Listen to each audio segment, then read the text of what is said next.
අද දින ගුරුතරුව නරඹන ඔබ සියලු දෙනාටම සුබ දවසක් කියලා මා ප්‍රාර්ථනා කරනවා. අපි දන්නවා බොහෝ වැඩසටහන් රූපවාහිනියෙන් ඒ වගේම ගුවන් විදුලියෙන් අපි අහනවා, බලනවා, ඒ වගේම පත්තර කියවනවා. ඒ සෑම sannivedana මාධ්‍යයකම ඉන්න කෙනෙක් තමයි මාමිනියාවේ ඉලංගසිංහ මහත්මයා කියන්නේ. මම එතුමාට මම අද දින ගුරුතරුවට ආරාධනා කරා ප්‍රථමයෙන්ම ආයුබෝවන් කියලා පිළිගන්නවා. ආයුබෝවන්. ඇත්තෙන්ම අපි රජරට ගුවන් විදුලිය අහනකොට අපි අහලා තියෙනවා විවිධ වැඩසටහන් ඔය සංഭാෂණ වසම ඒ වගේම හිරු හැංගුණු හෝරාව ගම්මැද නාට්‍ය ගම් සභාව වරික සභාව වාගේ වැඩසටහන් ගොඩාක් අපි අහලා තියෙනවා. ඒ වෙයි ප්‍රමුඛයා ලෙස අපිට ගන්න පුළුවන් ඇත්තෙම මේ මාමිනියාවේ ඉලංගසිංහ මහත්මයා. මේ දිනවල ඇත්තෙම අවුරුදු සිරිය රට හැමතැනම තියෙනවා. ඉතින් අපිට අවුරුද්ද ගැන පොඩ්ඩක් පැහැදිලි කරලා ඔබේ වැඩසටහන් ගැන අපි සාකච්ඡා කරමු. එහෙනම් අපි මුලින්ම අවුරුද්ද ගැන පොඩ්ඩක් අපිට කියලා දුන්නා නම් හොඳයි. ආයුබෝවන්. අවුරුද්ද කියලා කියන්නේ වර්ෂයක් ගෙවිලා අලුත් වර්ෂයක් පටන් ගන්න එක. දැන් සම්මතයේ අපි රෝමලන්දේසි කැලෙන්ඩරයට අනුව අපේ අවුරුද්ද කියලා අපි ගන්නේ ජනවාරි 1 වෙනිදා. එතකොට අපි දැන් මේ සිංහල පහු කාලේ වෙනකොට සිංහල දෙමළ අලුත් අවුරුද්ද කියලා ගන්නේ අපේ සතවර්ෂ ක්‍රමයට අනුව මේ අපේ නක්ෂත්‍රයට අනුව අපේ තියෙනවානේ දුර්තු නවම් මැදින් බක් කියලා එහෙම ඒ මාස ක්‍රමයට අනුව සූර්ය සංක්‍රාන්තිය වෙන අවස්ථාව. ඔක තමයි ඔබේ ඇත්තම කතාව. එතකොට දැන් අපට ඇත්තටම සිංහල අවුරුද්ද කියලා අපි ගණන් ගන්න ඕනේ මේක තමයි. එතකොට සිංහල දෙමළ කියලාත් අපි දැන් සිංහල දෙමළ කියන එක මට වර්ෂය හරියට මතක නැහැ. ඕක රජයේ ගැසට් පත්‍රයකින් සිංහල දෙමළ අලුත් අවුරුදු කියන එක ස්ථාපිත කළා. ඒකට කරන්න හේතුව තමයි දෙමළ අයගේ මේ වාසයේ මේ දිනේ සම්මතයෙන් ඒගොල්ලන්ගේ උත්සවයක් තියෙනවා මේ දිනේටම. එතකොට ඒගොල්ලන්ට මේකට නිවාඩුවක් ලැබෙන්න ඕනේ. එතකොට දැන් රජයේ සේවකයන්ටත් මේකට නිවාඩුවක් ලැබෙන්න ඕනේ. එතකොට මේගොල්ලෝ ගත්ත සිංහල දෙමළ අලුත් අවුරුද්ද කියලා. අර නිවාඩුව ප්‍රමුඛ කරගෙන අර අයට දෙන්න එක රජයේ වශයෙන්ම නිවාඩු දෙන බවට හදාගත්තා. ඒ අරුණාම මේ දැන් අපේ චාරිත්‍ර වාරිත්‍ර සිරිත් විරිත් ගැන ගත්තම අපේ තියෙන්නේ අපි ආර්යයන්ස්ලා. අපි ඇවිල්ලා ආර්යයන්ස්ලා. දැන් ඔය මේ යුද්ධේ තියෙන ආර්යයන්ස්ලා. තමුනාසලා හිතලා බලන්න දැන් ඇමරිකාවට තියෙන අවුරුදු 250ක විතර ඉතිහාසයක්. පර්සියාවේ කට්ටියට ආර්යවරුන්ට තියෙන අවුරුදු 5000ක ඉතිහාසයක්. ඔය මුස්ලිම් කිව්වට ඒ මිනිස්සු මුස්ලිම් නෙමෙයි ආර්ය වර්ගයට අයිති කට්ටිය. අපට පෙරදිගත් ඉන්නේ අය තමයි ඉන්දියාවේ ලංකාවේ මෙහෙම. ඒකට අර මේ කට්ටියගේ තියෙනවා අර හින්දු චාරිත්‍ර වාරිත්‍ර මේ ඇගේ ඇතුලේ තියෙනවා. එතකොට මේ ඇයට ආවේනික වූ සිරිත් විරිතුත් මේකේ තියෙනවා. ඔය දෙකේම සංකලනයක් තමයි අලුත් අවුරුදු චාරිත්‍රය. දැන් ඔය අලුත් අවුරුදු චාරිත්‍රය ඇති වෙන්නේ ප්‍රධානම හේතුව තමයි මේ තමන්ගේ රැකියා ජීවිතය. කෘෂි කර්මය. රටේ වැඩි දෙනෙක් කෘෂි කාර්මිකයෝ. එතකොට මේ අස්තනු නෙළුවට පස්සේ මේ අස්තනු නෙලා ගත්තට පස්සේ ඒක භුක්ති විඳින්න ඉස්සර ලෝක චාරිත්‍ර පවත්වනවා කියලා එකක් තියෙනවා. අපි දැන් භෝගයට කියන්නේ බුද්ධ භෝගී කියලානේ. බුද්ධ භෝගී කියන එකේ අර්ථ දෙකක් තියෙනවා. බුද්ධ භෝගී කියන්නේ දී වලට. අපි කියන්නේ අර්ථ දෙකක් තියෙනවා. එකක් තමයි තෘණ වශයෙන් ගත්තාම ඔය තනකොළ වර්ගයක් ඕක. ඕවා තනකොළ. ඔය තෘණ ඇටේ බුද්ධිය වර්ධනය කිරීමේ වේගය වැඩි තෘණ ඇටයක්. ඕට්ස් වගේ නෙවෙයි. වෙන වර්ග වගේ නෙවෙයි. මේක ඒ තරම් බුද්ධිය වර්ධනය කරන ඇට වර්ගයක්. ඊළඟට මේ බුද්ධ භෝගය කියලා අපි කියන්නේ මේක බුදුරජාණන් වහන්සේට තමයි අපි අයිති කියලා හිතන්නේ. මේක වගා කරන්නේ එහෙම හිතාගෙන. අපි පොළවට වී ඇටයක් දාන්නේ නැකතක් බලාගෙන මංගල්‍යයක් පවත්වලා. ඒක කියන්නේ වක් මඟුල කියලා. වක් මඟුල කියන්නේ ඒකද. එතකොට දැන් ඒකේ සස්‍ය බේරලා අරගෙන සතුට ප්‍රකාශ කරලා කෘතවේදීත්වයේ දක්වලා මේක භුක්ති විඳින අවස්ථාව තමයි අලුත් අවුරුද්ද. අපේ ගම්වල පුරාණ කතන්දරයක් තියෙනවා. අවුරුද්ද පුරා ගන්න ඉස්සරලා කෑම බීම හදන්න එපා. පිටි කොටන්න එපා. උදාහරණයක් විදිහට කියනවා දතේ තියලා වී ඇටයක් කපන්න එපා. හාල් වෙනවා. එතකොට මේක අපි ඉඳුල් කළා වෙනවා. නොඉඳුල් බත තමයි අපි පූජා කරන්නේ. නොඉඳුල් සහල් තමයි පූජා කරන්නේ. පූජා කරන්නේ බුදුරජාණන් වහන්සේට පින් දෙන්නේ දෙවියන්. අපේ මිනිස්සු පටලවාගෙන ආයිබෝ. අපේ ජන ඥානයේ හරස් අතර කපලා තියෙන්නේ. මේ අය සම්පූර්ණ මේ ගැටින් කපලා කෙහෙල් කඳක් කපනවා. අබේ වැඩක් තියෙනවා. කෙහෙල් කඳ කපාපුවාම මැදි ආපහු එනවා වාගේ මේක අත්නවරෙන්නේ ඒ නිසා.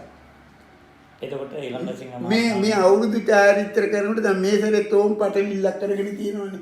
නැකත් වල අර තෙල් තාත්ති තියෙන නැකතකුත් තියනවාද? ඒක ඉස්සර පංචාංගලිකේ තිබෙන දැන් ඒක අපි හිතලා අයින් කරේ. අපි ඒකට අතුල් අයිබම් මෙව්වා මේ විකාරණි.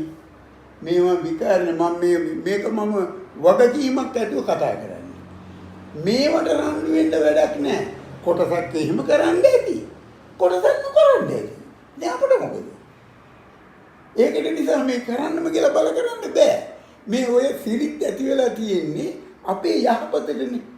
එතකොට මේ අවුරුදු චාරිත්‍රවල ප්‍රධානම දේ තමයි පළමු අස්වැන්න පූජා කරලා දෙවියන්ට පින් අනුමෝදන් කරනවා. කිරිතුරු විතරක් තියනවා අයිබන් කීපයක්. අපි අස්වැන්න කරගත්තාම කමතේ කිරි උතුරනවා ඒක. ඒකට කියනවා මොත්තා පොලේ කිරි කිරීම කියලා. මුත්තා පොලේ කියලා කියන්නේ අපි වැඩක් පටන් ගන්නකොට දැන් තරුණාසලා වුණත් කරනවා. අපේ මේ තරුණ දරුවෝ වුණත් කරනවා. පොල් ගෙඩියක් තියෙනවා. පුල්යාරේ මුත්තට යහපත් වැඩක් කරන්න යන්නේ. මේක බලාගෙන ඉන්න කියලා. මේකේ තේරුම මොකද්ද? දැන් අපි කුඹුරකට ගිහිල්ලා හේනකට ගිහිල්ලා පොල් ගෙඩියක් දෙල්ලනවා. මේක අස්තන ගත්තන් පස්සේ පළමුවෙන් තමුණාසෙට අපි ඔප්පු තප්පු දීලා මේ පූජා කරනවා කියලා. දැන් මේකේ අර්ථ දෙකක් තියෙනවා. එකක් තමයි මේක තියෙන තාක්කල් හොරු වෙන්නේ ඉස්සර දැන් නගිනවද? ඇයි? දෙයිය බලාගෙන ඉන්නවා. මේකට ඇතුල් වෙන්නේ නැහැ. ඒකෝට අන්න එතන කිරි කිරුවා. ඊළඟට ගමේ සියලු දෙනාම එක්ක අහුලා වැඩේ කිරි කිරීමක් කරනවා. ඊට පස්සේ ගමේ සහ ප්‍රදේශයේ සියලු දෙනාම එකතු වෙලා අලුත් සහල් මංගල්‍ය පවත්වනවා. දැන් එහෙම කරලා ඉවර වෙලා තමයි අවුරුදු පුරන්නේ. එතකොට කමත ඊළඟට වැව ඊළඟට ගම. හරියටම හරියයි බං. ඒ විදිහට තමයි මේක තමයි මේ සකස් වෙලා තියෙන ක්‍රමය. එතකොට බලන්න අර මේ වැඩ කරපු අයට හිතට සතුට ගෙන දෙන කාලය. මේ කාලේ තමයි ක්‍රීඩා කරන්නේ. මේ කාලේ තමයි මේ ළමාලා පිටි එකතු වෙන්නේ. ගැටවර කොල්ලෝ කෙල්ලෝ ඇයි හොඳයි කියාගන්න යහපත් අදහසකින් එහෙමත් නැත්නම් ප්‍රේම සම්බන්ධකම් ගොඩනගා ගන්න හොඳ අවස්ථාවක්. පන්සලේ බණ මඩුව මේ අවුරුදු උත්සව මේ වගේ බලනකොට තෝරණුනේ දැන් රැඳිනවා. ඒ තෝරණුට මෙහෙ ඉඳලා හිත හදා ගන්නවා. මෙයාම ලස්සනයි. මේවා හරි වටිනා දේවල්. ඊළඟට දැන් මෙතන තියනවා වැඩි හිටියන්ට සැල මෙහෙමයි අයිබා. කෙටියෙන් දැන් මේ වගේ වැඩසටහනක දිගට කතා කරන්න බෑ. ඒ නිසා කෙටියෙන් කියනවා නම් අවුරුදු චාරිත්‍ර කොටස් තුනක්. අවුරුද්දට පෙර චාරිත්‍රය. අවුරුදු දා චාරිත්‍රය. අවුරුද්දෙන් පසු චාරිත්‍රය. අවුරුද්දට පෙර චාරිත්‍රය තමයි මම ඔය කියපු අලුත් සහල් මංගල්‍ය කිරි දෙමව්පියන් බලන්න යනවා ඒවා. හැබැයි පෙර චාරිත්‍රයේ දෙමව්පියන් බලන්න යනකොට කැවිලි නෙවෙයි යන්නේ. කාරණා බඩු මුක්ති. තුන පහේ පොල් හා ඇඳුම් පැළඳුම්. මේවට කියන්නේ අයිබම් කෝලම් කියන්නේ. කොනම කියන්නේ. කොනම කියලා කියන්නේ කෝලම් මංගල්‍ය කියලා කියනවා අපිට. අවුරුද්දේ. එකක් තමයි අර කෝණ කුරුල්ලක කතාවකුත් තියෙනවා. ඒ මොකද ඒ කාලේ තමයි මිනිහා ඇවිල්ලා හඬන්නේ. අනිත් එක තියෙනවා මේ නැකත් වල තියෙනවා කෝණ හතරක්. ඒ කෝණ හතරට වැටෙන ඒවට නැකත් ගන්නෙ නැහැ. මේ අවසාන කෝණයට තියෙන ඒ කාලේ ළමෙක් විවාහ කරන්නේ නැහැ. මේ අවුරුදු චාරිත්‍ර වලින් පස්සේ තමයි ඒව පටන් ගන්නේ. මේ මාසේ මගුල් වෙඩි එක.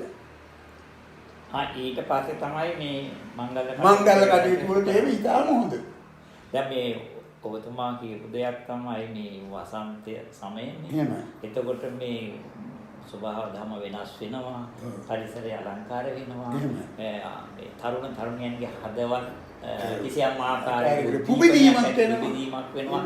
ඒ තුළ විවාහ මංගල්‍යයට වාගේ දේවල් අදහස් උදහස් ක්‍රීඩා තියෙනවා.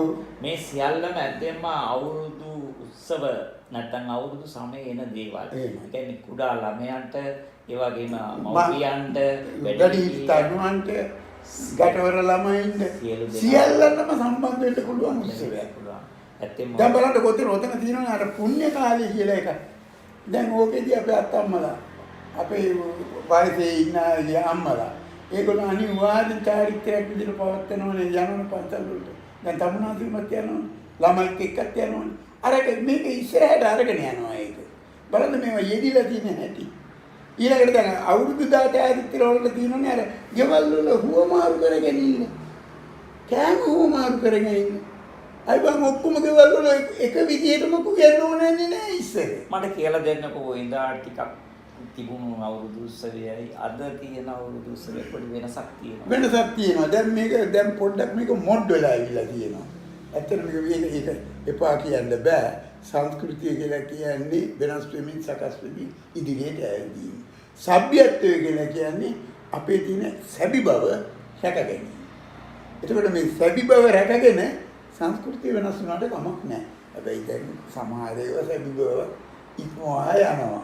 එහෙම ගිහින් කරනවා. දැන් ඉස්සර අපේ තිබුණා ඔය මේ පුරාණ ගම්වල ඔය ක්‍රීඩා එක තිබුණේ දැන් විදිහම තමයි. ගෘහීය ක්‍රීඩා වෙනම තිබුණා, පිටියේ ක්‍රීඩා වෙනම තිබුණා. එතකොට මේ ගෘහීය ක්‍රීඩා වලට දා තිබුණේ ඔය අර වලකඩි ගැහිම. ඊළඟට අර කොට්ටාඹ පැනීම. ඒ වගේ ඒවා තමයි කරේ. ඊළඟට පිට්ටනිය. හරිද? ගෘහීය ක්‍රීඩා වෙනුවට තිබුණේ නෙරෙන්ජි දානවා. දාන අදිනවා. ඒ වගේ ක්‍රීඩා. ඒ වගේම ඊළඟ සීමාත්මානේ මේ එදා මේ ක්‍රීඩා කරා කියලා ඒ ඇඳුමයි ඇඳේ. ඔව්. තරුණිය ඇඳපු ඇඳුම, අම්මලා ඇඳපු ඇඳුම වෙනස් නෑනේ. නෑ. අද හැම කෙනෙක්ම මට මේ හිතවතෙක් කිව්වා මේ යන්න ඕනන්නේ මේ කලිසම් තියෙන කඩේකට. ඒකෝ නෝනමාත්‍යත් අනින්නේ කලිසම, දුවත් අනින්නේ කලිසම, පුතත් අනින්නේ කලිසම, මමත් අනින්නේ කලිසම. එතකොට මේ සාරි ඔසරි තියෙන ඒවා නෙමෙයි අපි බලන්නේ. එතකොට ඒ වගේ සංස්කෘතික මේ පැත්තකුත් වෙනසකට ආවා. අයි මම වැඩි හිටියා වුණාට මම සමහර ඒවා තියෙනවා. අයි මම කලිසම අඳින්නේ කොහොමදයි අපේ ඇත්තෝ අනික රෙද්දට වඩා සමහර වෙලාවට. අපේ ඇත්තෝ රෙද්ද අඳිනවා කියලා අඳිනවා තනමත් අපේ. ඊළඟට දැන් බලන්නකො උඩට ජටබොඩිය ඇඳගෙන ඒක පිටින් මේනවනේ අයි මම සභාවට. තපත්ත විය පේන්න ඇඳලා නැටුම් හැට්ටිට යන්තම් කෝදු දෙකක් විතර මෙතනින් දමලා මේක වහගෙන එනවා. ඔය බලන්නකො උත්සව අවස්ථාවල් වල යනවා කට්ටිය. ඉස්සර අපි ඔකට කියන්නේ යටබොඩිය. බොඩිය කියන්නේ. ඇත්තම ඔබතුමාගේ මේ අදහස ඉතාම වටිනවා. දැන් ඒකට දැන් ඔබතුමාට මතක් කරපු කියන්න ඕනේ ඔය ඇඳුම සකස් වෙලා තියෙන්නේ අයිගොන් පහසුවට ආරක්ෂාවට ලස්සනට. දැන් අපි ඉස්සර ඇඳුම හරි ලස්සන. බලන්නකො රෙද්දයි හැට්ටේ ඇදලා බෝරිකියක් දාලා ඇටමාලී දාලා කෙල්ලගේ කොණ්ඩේ හොඳට පිටිපස්සට පීරලා මේක මේ පංච කල්යාණින් එකක් වන කේස කල්යාණි දිගට කේස් වැවිලා කෙල්ල පිටිපස්සට මේක දාගෙන ඉන්නවනම් ආරාධනා කිවි තරුණයන්ට ආරාධනා කිරීම තමයි. මොකද ඕක හෝමෝන ක්‍රියාකාරීත්වයක් තියෙනවා. අපි වයස වුණත් ඇත්ත කියන්නේ අනේ කොණ්ඩේ කඩා දාලා ටිකක් දනකොට ටිකක් උකුළු මුකුළුෙන් බලනකොට අමුතු ස්වභාවයක්. මේක ලස්සනක්. හැබැයි ඒ ඇත්ත කොණ්ඩේ බැඳගෙන ඉන්නේ. මුදුන් කොණ්ඩේ බැඳලා ඉන්නේ. මුදුන් කොණ්ඩේ. මුදුන් කොණ්ඩේ මෙහෙම උස්සලා බඳින්නේ ඒක සෙල්ලම් කරන්නේ. මෙතෙන් උකුණු වලට බඳින්නේ වැඩි හිටිකමට මේ මැණිකේකමට පේන්නේ. ඔව් මට මතකයි අපේ අම්මා මේ නැති වෙන තාක් අපි හැර යන දාකල් එහෙමයි. යාර පහමාරක රිද්දක්. එහෙමයි. ඒ වගේම බෝරිච්චි 70ක් 70යි. සහ කොණ්ඩේ බැඳලා තමයි හිටියේ. උදේම නැගිටලා මගේ අම්මා මේ ඇඳුම ඇඳගෙන තමයි වැඩ කරන්නේ සියල්ල කරන්නේ. දැන් තරුණ තරුණියන්ට මං හිතන්නේ ඔසරියක් අදින්න යන්න ඕන. අයිබ මට කවියක් මතක් වුණා.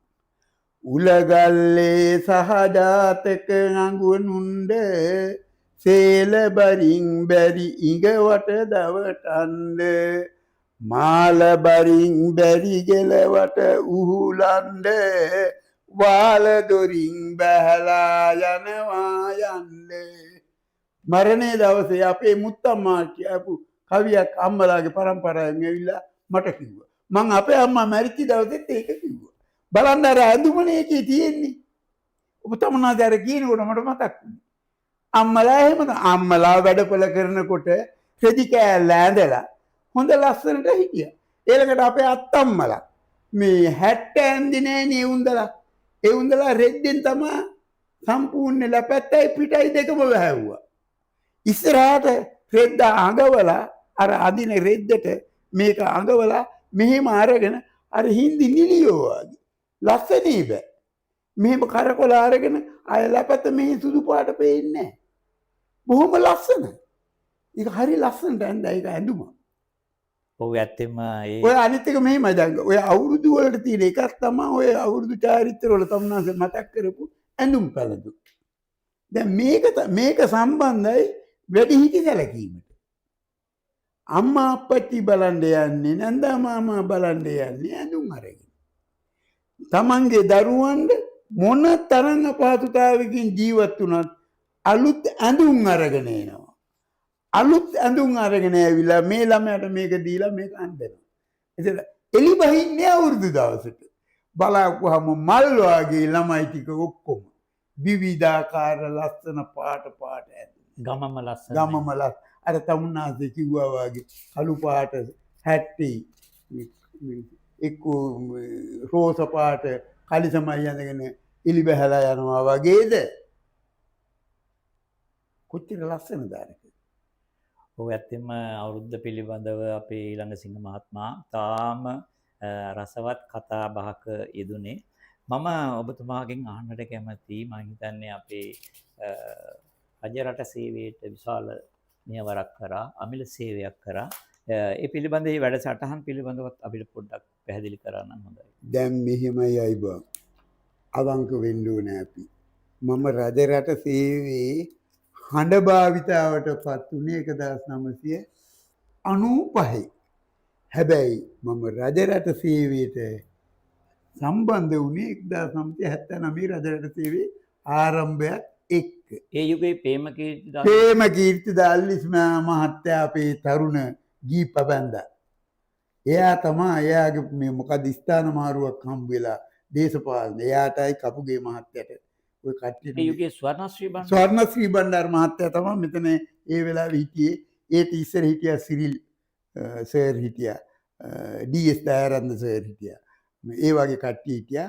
අපි එනකොට ස්වර්ණශ්‍රී බණ්ඩාර මහත්තයා තමයි ඔය 70 ගණන් වල මෙතන ප්‍රධානත්වයෙන් හිටියේ.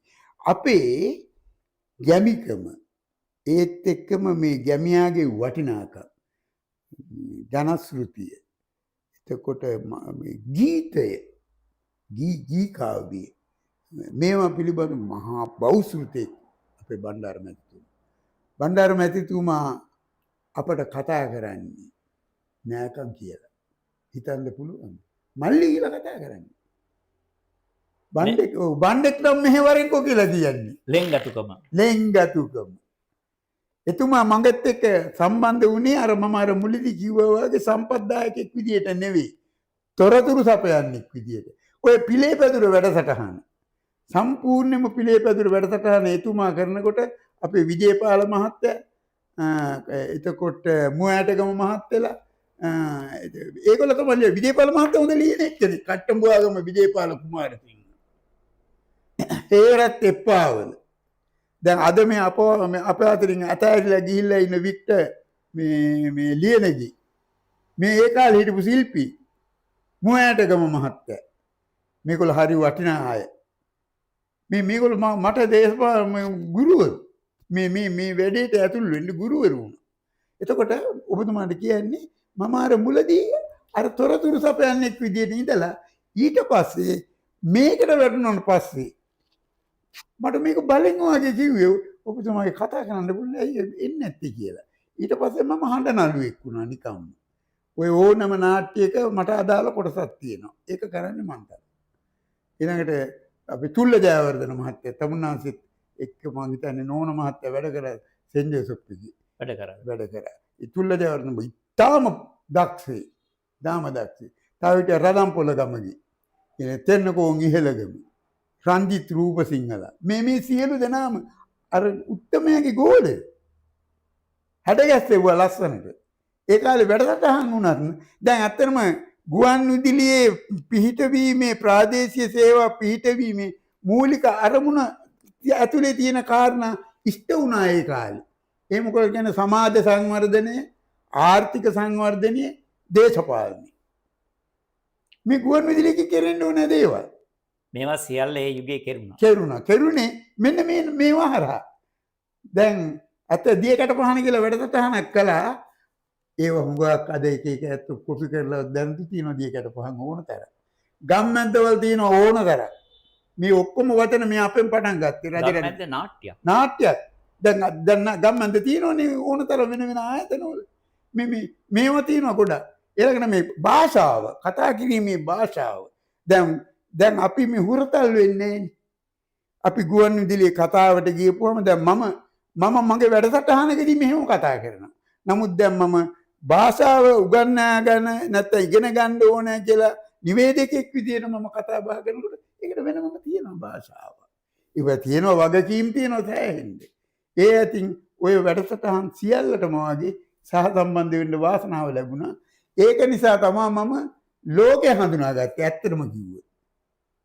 ඔව් ඇත්තෙම මම පත්තරකාරයෙක් විදියට දිවයිනට ලංකාදීපයට දවසට මේ ඔය අලුත් පත්තර වලට සියලුම පත්තර වලට ලියන්න මම පෙළඹුණේ මෙන්න මේ වැඩේ නිසා. ඔය පත්තර වලට පමණක් නෙවෙයි ජාතික රූපවාහිනිය ස්වාධීන හිරු දෙරණ සිරස ස්වර්ණවාහිනී සියලුම විවිධ වැඩසටහන් වලට මට සම්බන්ධ වෙලා ඒ ජනශ්‍රුතිය සම්බන්ධව ජන ඥානීය සම්බන්ධව ඒ වගේම විවහාර භාෂාව පිළිබඳව පුළුල් දැනුමක් තිබෙන අපිට ඉතාම වටිනා සම්පතක් තමයි මාමිනියාවේ ඉලංගසිංහ මහත්මයා. ඇත්තෙන්ම මේ වැඩසටහන් මෙහෙවන්න පුළුවන් පැය ගණන්. නමුත් අපිට කාල සීමාව හරස් වන නිසා මම නැවත දිනයක ඔබ හමුවෙන්න එනවා කියන බලාපොරොත්තුවෙන් අද දින ඔබෙන් සමුගන්නවා.